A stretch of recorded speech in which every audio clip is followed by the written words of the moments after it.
ஆஹா ரங்கரங்கான்னு கூவிக்கொண்டு அனைவரும் வெளியே காத்திருக்க வைகுந்த வாசலில் பெருமான் வருகிறார்.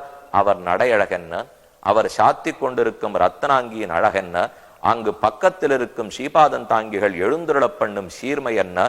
இதோ ஒரு ஜீவன் இந்த உடலை நீத்து எங்கோ இருக்கும் வைகுந்தத்தை அடைந்தான்.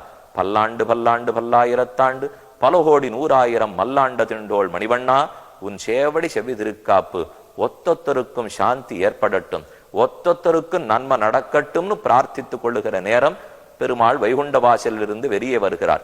இந்த வாசலை தொடுவோமா, இந்த வாசலை தாண்டுவோமா என்றுதான் அடுத்த 10 நாட்களுக்கும் அலைமோதுகிறது கூட்டம். இதை ஸ்வர்க்க வாசல்னு பலர் கூறுகிறோம். ஸ்வர்க்கம் என்பது கீழே இருக்கக்கூடிய லோகம், நாம் இருப்பது பூலோகம், அடுத்து புவகா, அடுத்து சுவகா, 3வது லோகம் ஸ்வர்கலோகம். ஆனா வைகுந்தம்ங்கிறது 7 லோகம் தாண்டி, மூல பிரகிருதி தாண்டி, விரஜ நதியின் கடந்து அப்பால் இருக்கக்கூடியது, அழிவில்லாதது.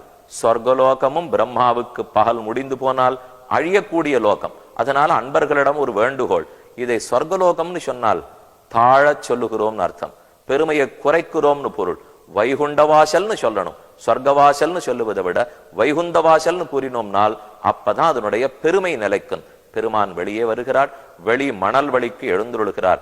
அப்படியே ஜன வெள்ளத்துக்குள்ள மிதந்து கொண்டு வருவார்.